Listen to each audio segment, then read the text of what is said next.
নাম কি তোমার? আমার নাম আরশ। আরশ? হ্যাঁ, পরিষ্কার করে দিচ্ছে। এখন দেখো মোটু আলু করো সে করো। কিছু হবে না, প্যান করো।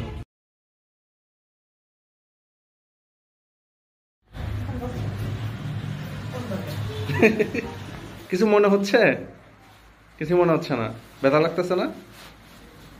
ব্যথা লাগতেছে না? কি হলো আজকে? আঙ্কেল কি করলো? ময়লা পরিষ্কার করে দিল না? আসসালামু আলাইকুম। ওয়ালাইকুম আসসালাম। কোথা থেকে আসছেন আপনারা? আমরা মালদিনগর পুকুরপাড়। কেন আসছেন? সে বাচ্চা শুরুতে পাবনার জন্য। তার সময় কি ব্যথার জন্য চিৎকার চেঁচামেচি করা এরকম কিছু হয়েছিল? না, সেরকম কিছু হয়নি। রক্ত বেরিয়েছিল কি কত না। সময় দেখলেন? না, রক্ত দেখা পড়ে। সেলাই বা ব্যান্ডেজ করা এরকম কিছু হয়েছে কি? না না, কোনো সেলাইও হয়নি, কোনো ব্যান্ডেজও হয়নি।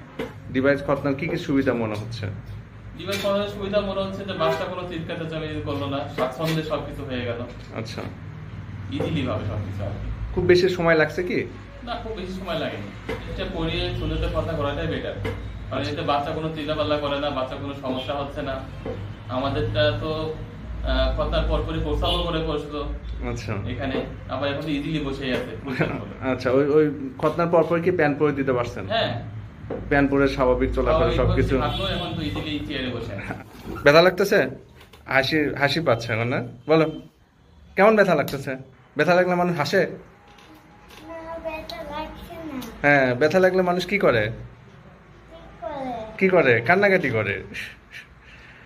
তোমার কি ব্যথা লাগতেছে? ব্যথা লাগতেছে না? না, হাঁটো দেখি। হাঁটতে সমস্যা হচ্ছে? দেখি হাঁটো। এদিকে আসে, হ্যাঁ। এই তো, এই স্বাভাবিকভাবে হাঁটতেছো, ঠিক আছে। খতনার পরই প্যান্ট পরে সে বাসায় যাচ্ছে।